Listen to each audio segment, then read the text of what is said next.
तो यहाँ आज मैं आप सबके लिए बहुत ही बढ़िया आलू और पनीर के कोफ्ते लेकर आई हूँ, जो हमने स्टीम करने के लिए रख दिए हैं। इनको हमें 15 मिनट के लिए स्टीम करना है। चलिए इनको कैसे करना है, पूरी वीडियो को देखने के लिए मेरे साथ जुड़े रहिएगा। बहुत ही टेस्टी, बिना लहसुन प्याज के आप इसमें डाल सकते हैं। आज पर हम बिना प्याज लहसुन के बना रहे हैं। चलिए वीडियो को शुरू करने वाले हैं फटाफट से।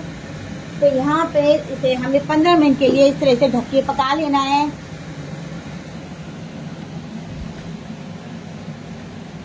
तो मैं वीडियो की तरफ आ चुकी हूँ। तो यहाँ पे जैसे कि आप देख रहे हैं, मैं आपको एक आलू का करके बता रही हूँ, और जितना आपको बनाना है आप उस हिसाब से बना सकते हैं। तो यहाँ पे मैंने एक आलू को ग्रेट कर लिया है, और आलू आपका ऐसा होना चाहिए, बिल्कुल भी पानी नहीं होना चाहिए, जैसे कि आप देख रहे हैं। अगर पानी रहा तो आपके फट के जाएंगे। और यहाँ पे हमने, जैसे कि ये 100 ग्राम आलू है, तो 100 ग्राम ही हमें पनीर डालना है, बराबर डालना है। अगर 200 ग्राम हम आलू ले रहे हैं तो 200 ग्राम पनीर डालना है। 100 ग्राम ले रहे हैं तो 100 ग्राम, 300 ग्राम आलू ले रहे हैं तो 300 ग्राम। आप ग्रेट करके भी डाल सकते हैं और ऐसे से क्रम्बल करके भी डाल सकते हैं, जैसे कि आप देख रहे हैं। तो यहाँ पे कैसे भी डाल सकते हैं। यहाँ आप स्टीम भी कर सकते हैं जैसे हमने बताया है, और आप चाहें तो इसे फ्राई भी कर सकते हैं। दोनों तरीके हैं, जो भी आपको अच्छा तरीका लगे कर सकते हैं, वो आपकी अपनी पसंद है, आप क्या करना चाहते हैं। तो यहाँ पे हमने दोनों चीज़ों को मिक्स कर लिया है। अब इसमें मैं अच्छे से मसाले मिलाने हैं। तो यहाँ नमक डालेंगे टेस्ट के अनुसार से, हल्दी डालेंगे। तो यहाँ पे मसाले आप अपने हिसाब से डाल सकते हैं। धनिया पाउडर डाल दिया, हल्दी, नमक डाला है, लाल मिर्च पाउडर डालेंगे। कश्मीरी लाल मिर्च पाउडर डाल रही हूँ मैं यहाँ पे, और आधा छोटा चम्मच से भी कम, 1/4 टीस्पून यहाँ पे मैंने गरम मसाला लिया है, क्योंकि आप देख रहे होंगे थोड़ा सा है। तो यहाँ पे वो जीरा पाउडर आ गया। तो दोस्तों, तो यहाँ गरम मसाला डाल दिया है। ठीक है, सभी चीज़ों को डाल के हमें अच्छे से मिक्स कर लेना है। और इसके बाद में हमें बांधने के लिए अभी और कई चीज़ें मिलानी हैं, तो मैं बता देती हूँ हमने क्या क्या मिलाना है। तो यहाँ पे मैं 1 चम्मच बेसन का आटा डाल रही हूँ। आप कुछ भी डाल सकते हैं जो आपकी इच्छा हो। मैं यहाँ चावल का आटा डाल रही हूँ। आप मैदा का भी यूज कर सकते हैं, खाली मैदा से भी बना सकते हैं, बेसन से भी बना सकते हैं। मैं आपको सब ऑप्शन दे रही हूँ। और यहाँ मैंने चावल का आटा डाला है। 1 चम्मच में सूजी डाली हूँ, जैसे कि आप देख रहे हैं। तो यहाँ पे इसलिए कि सब अच्छे से बंध जाएगा, नहीं बनेगा तो ये टूट के जाएंगे। तो यहाँ पे हमने 15 मिनट में इधर ले आई हूँ, बस इन्हें हमें ठंडा करना है।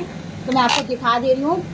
तो मैं इस तरह से हमने 15 मिनट इनको स्टीम कर लिया था, जैसा आप देख रहे हैं वीडियो में। तो बस अब मैं गैस को बंद कर देती हूँ और इन्हें ठंडा करने के लिए रख देती हूँ। चलिए, तो यहाँ पे हमारे ये स्टीम हो चुके हैं। बहुत ही बढ़िया, यम्मी, टेस्टी। जो तेल नहीं खाते इस तरह से स्टीम कर सकते हैं। अब मैं इस तरफ आ चुकी हूँ दोबारा से।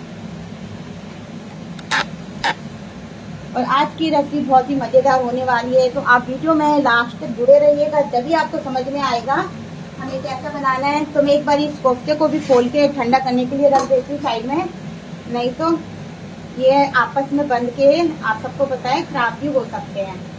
तो यहाँ मैं इनको रख दिया है। अभी इनको ठंडा करना जरूरी है। गरम गरम आपको ऐसे लगेगा ये टूट जाएंगे, तो ये जब ठंडे हो जाएंगे तो अपने आप से टाइट हो जाते हैं। तो इनको ठंडा करना जरूरी है। देख रहे हैं मैंने ये निकाल लिया है, और इसको मैं ठंडा करने के लिए रख के आ रही हूँ, क्योंकि ठंडा नहीं होंगे ना तो ये गरम गरम अभी टूट जाएंगे एक बार को।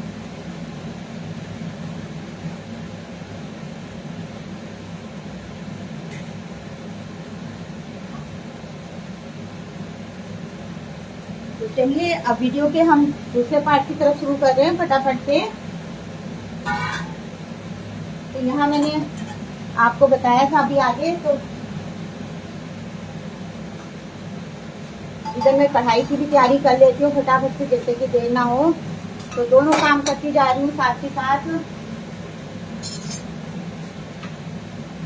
और इधर मैं कढ़ाई को भी जला दूँ फटाफट से, जिससे कि काम हमारा जल्दी जल्दी हो सके। तो चलिए अब हमें इन्हें सब चीज़ों को मिक्स कर देना है। यहाँ मैंने छोटी प्लेट ली है क्योंकि थोड़ा है, आप बड़ी प्लेट में बना सकते हैं अच्छे से। बस इस तरह से मैंने गोलियां बनाई थी। और जब हम स्टीम करते हैं तो अच्छे से स्टीम हो जाती हैं। अगर इन्हें आप फ्राई करना चाहते हैं तो फ्राई भी कर सकते हैं, मैंने वो भी कर रखी, मैं अभी दिखा दूंगी आपको। मैंने दोनों चीज़ कर ली थी। यहाँ इस तरह से छोटी छोटी सी गोलियां बनानी है, इस तरह से आप देख रहे होंगे। हमारे संग रेखा गुप्ता, आकाश गुप्ता, स्मृति जी और सरिता जी, राधे राधे और निशा जी। तो यहाँ हमें इस तरह से कर लेना है। तो यहाँ मैं आपको 2 बॉल बना के दिखा दे रही हूँ। तो इस तरह से हमें बॉलों को तैयार करना है, जैसे कि आपने शुरू में देखा था, हमने इस तरह से स्टीम कर लिया है। तो यहाँ पे सामान का जरूर ध्यान देना है। 100 ग्राम आलू में 100 ग्राम पनीर डालना बहुत ज़रूरी है दोस्तों। तो यहाँ पे आप लोग जुड़े रहिएगा और लास्ट तक वीडियो को देखिएगा, बहुत ही मज़ेदार बन रही है। चलिए अब हम गैस की तरफ आ चुके हैं। एक बार यहाँ पे मसाला और तैयार कर लेती हूँ, फिर हम गैस की तरफ आएंगे। तो यहाँ मैंने एक बाउल ले लिया है, सारे मसाले मैं इसी में डालूंगी। तो यहाँ मैंने मिर्च ली थी, ये थोड़ी सी लाल मिर्च होती है, तीखी नहीं होती है, हल्की सी अचार वाली होती है जो लाल लाल, बिल्कुल कम मिर्ची होती है, इसमें मिर्च होती ही नहीं है। इसमें से मैंने बीज भी निकाल दिए थे, एक आधा बीज को पीसा है मैंने। तो यहाँ 4 से 5 मैंने इस तरह से इसको पीस के रख लिया था। अब इसी में मैं सारे मसाले मिलाऊंगी, जैसे कि आप देख रहे हैं।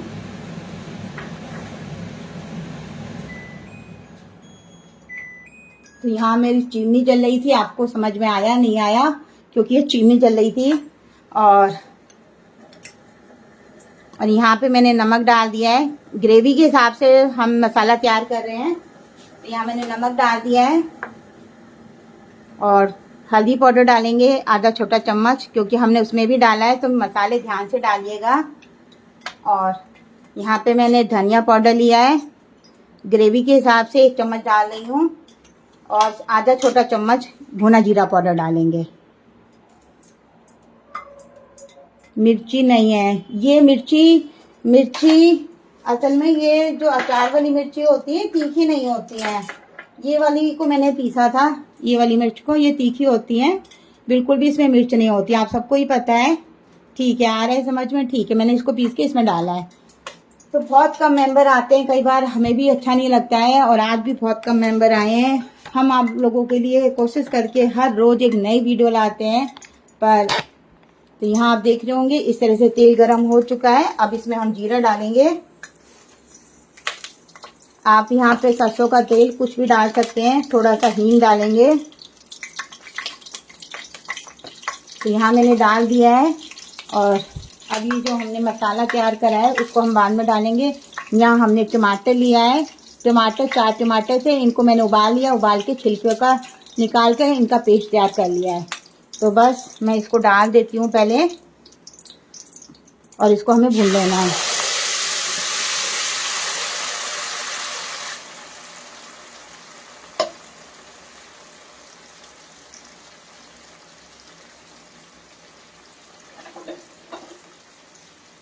और यहाँ इसे अच्छे से हमें पका लेना है। टमाटर हमारा पका हुआ है, इसलिए हमें ज़्यादा पकाने की ज़रूरत नहीं है, जैसे कि आप देख रहे हैं।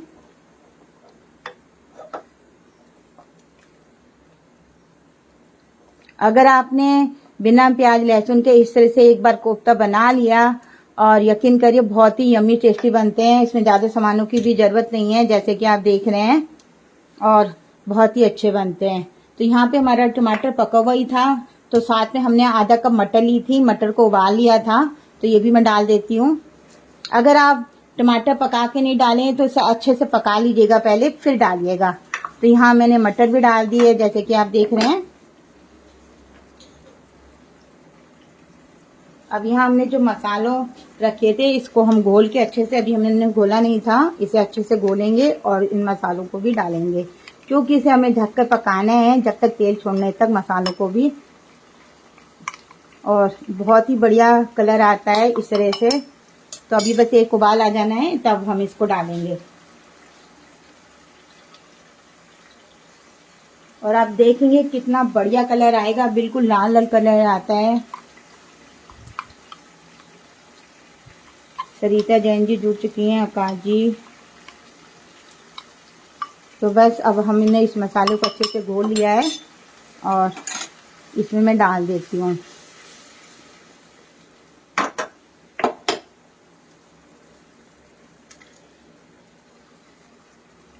और इसी से हम पानी डाल देंगे डाल के, और बचा हुआ इसमें हम अच्छे से डाल देते हैं और अच्छे से मिलाएंगे।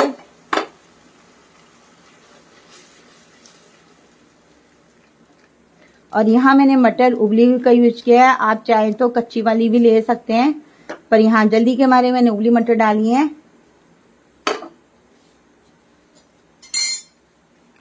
और 2 मिनट के लिए इसमें ढकना है। जब तक हम कोफ्ते देख लेते हैं हमारे कोफ्ते कैसे लग रहे हैं।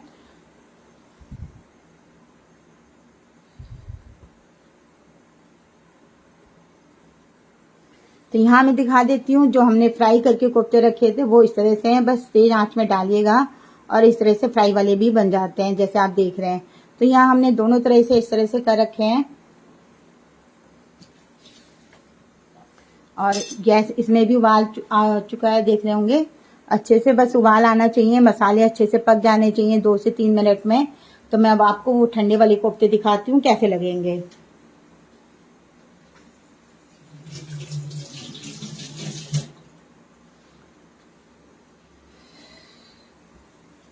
और आप लोग हमें सपोर्ट करते रहिए ऐसे ही।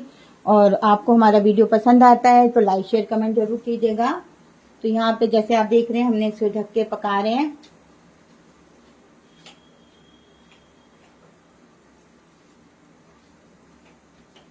तो यहाँ मैं दोनों तरह के ही कोफ्तों को डालूंगी जैसे मैंने आपको दिखाया है। और तो यहाँ प्लेट रख ली है, इधर साइड में मैं ले चलती हूँ आपको। तो यहाँ हम आ गए इस तरफ।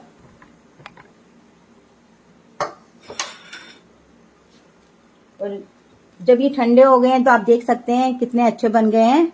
अब बिल्कुल भी टूटेंगे नहीं। अगर हम गरम गरम करते हैं तो ये टूट जाते हैं, और अच्छे से ये स्टीम हो चुके हैं। तो यहाँ पे मैंने आपको दोनों तरीके के दिखाए हैं कि आपको स्टीम करने हैं या फ्राई करने हैं। तो ये आपकी इच्छा है, और हमने जैसे स्टीम करा है आप भी उस तरह से स्टीम कर सकते हैं।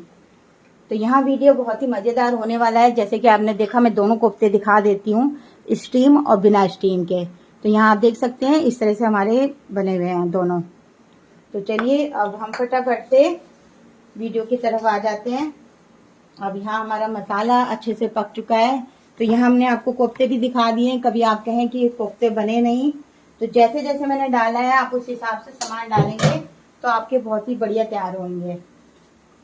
तो बस यहाँ पे हमारा मसाला भी तैयार हो चुका है। अब मैं इसको उतार लेती हूँ। तो यहाँ आप देख सकते हैं मसाला अच्छे से पक चुका है। अब मैं यहाँ पे थोड़ा सा आधा कप मैं यहाँ पे मलाई वाला दूध डालूंगी। यहाँ आप देख सकते हैं कितना बढ़िया कलर आता है, क्योंकि इसमें हमने लाल मिर्च को पीस के डाला है इसलिए। और ये कोफ्ते लाल लाल ही बनते हैं, इसलिए इसमें ये वाला सामान डाला गया है। अब यहाँ पे मैं आधा कप दूध ले रही हूँ। इसमें मलाई भी मैंने घोल दी थी, तो इसको मैं डाल दे रही हूँ। एक बार ट्राई करके जरूर देखिएगा। अगर अच्छी लगे, स्मृति जी ने भी यम्मी कहा है कोफ्ते, आकाश जी ने भी नाइस कहा है। तो यहाँ पे इस तरह से हमें तैयार कर लेना है और इसको पका लेना है। तो बस अब यहाँ पे ग्रेवी के हिसाब से हमें पानी डालना है। जितना आपको पानी पसंद हो उतना डाल सकते हैं। तो यहाँ आप देख रहे होंगे इतना कुछ में भी अभी ये अच्छे से इसमें इतना पानी है, क्योंकि हमने दूध भी डाल दिया है इसे। तो अब यहाँ पे बस एक उबाल आने के बाद में यहाँ पे 1 कप पानी डालूंगी। तो यहाँ पानी को आप उबाल के ही डाला करिए। जब भी मैं हमेशा आपको कहती हूँ कि उबला पानी से डालने से होता है। और मैं कोफ्ते अभी यहाँ पे कम डालूंगी, क्योंकि हमने स्टीम करे हैं कोफ्ते। अगर जब भी हम कोफ्ते डालते हैं तो आपको पता है लास्ट में ही जब ग्रेवी को गर्म कर लीजिए उसके बाद ही कोफ्ते डालिए।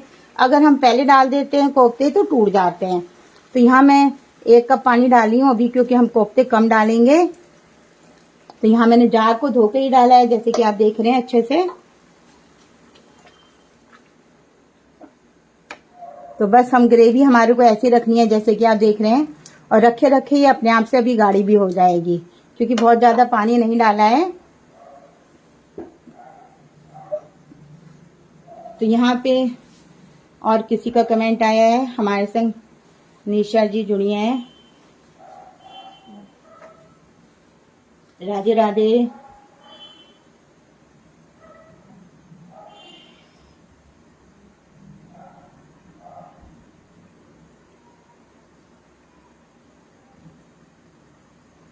तो यहाँ पे बस 2 मिनट के लिए हमें उबालना है। जब तक आप देख रहे हैं मनोज सिंह भी जुड़ चुके हैं। राधे राधे। तो यहाँ पे बस हमें 2 मिनट उबालना है और फिर मैं आपको दिखाती हूँ हमारे कोफ्ते कैसे लगेंगे। तो यहाँ मैं इस तरह से डाल देती हूँ यहाँ। तो आप देख रहे होंगे ग्रेवी इतनी बढ़िया बनी है, तो आप समझ सकते हैं। तो कोफ्ते भी, और इन्हें हमें डाल के गैस को तुरंत बंद कर देना है, क्योंकि ये पके पकाए हैं, इसमें सब कुछ ऐसा कुछ नहीं है। और तो यहाँ मैं 2 वैसे भी डाल दे रही हूँ और 2 और मैं बाद में डालूंगी जैसे मैंने आपको कहा। तो बस मैं इतना ही डालूंगी और मैंने बचा लिए हैं क्योंकि ये बाद में टूट जाते हैं। ऊपर से हरा धनिया डाल देंगे। हरा धनिया आपकी इच्छा है, आप कितना खाना चाहते हैं। और इसे सिर्फ गैस को मैं बंद कर दे रही हूँ, क्योंकि यहाँ पे रखने के बाद गर्मा गर्म ऐसी इसमें ग्रेवी ज़्यादा पतली नहीं बनती है, ना गाढ़ी बहुत ज़्यादा बनती है। तो आप देख सकते हैं इस तरह से ग्रेवी रहती है। और तो यहाँ आप देख रहे होंगे कोफ्ते भी हमारे इस तरह से बढ़िया से बने हुए हैं। ऐसा नहीं कि टूट जाएंगे, कि अब हमने डाले हैं तो टूट जाएंगे, बिल्कुल भी नहीं टूटते हैं और बड़ी बढ़िया से फर्स्ट क्लास से रहते हैं। पर यह है कि जब भी आप खाएं गर्मा गर्म ग्रेवी को करें और कोफ्ते डालें। यकीन करिए दोस्तों, और आप भी इस कोफ्ते की रेसिपी को शेयर जरूर कीजिएगा और बना के भी देखिएगा। तो हमारे संग रत्ना जी भी जुड़ चुकी हैं, यम्मी लिख रही हैं, और आकाश गुप्ता जी भी हैं गाजियाबाद से बना रही हैं। ठीक है, अच्छा गजब का बना रहे हैं। तो अच्छा ही है आकाश गुप्ता जी, थैंक यू। मैं आपको दिखा देती हूँ पास से कैसा लगेगा। इस तरह से लगेगा, बहुत ही अच्छा लगता है क्योंकि इसमें पनीर आलू है। चलिए रेसिपी को हम ख़त्म करते हैं और फिर मिलते हैं आपको एक नई रेसिपी के संग। Bye bye, thank you. कल फिर एक नई रेसिपी के साथ मिलेंगे।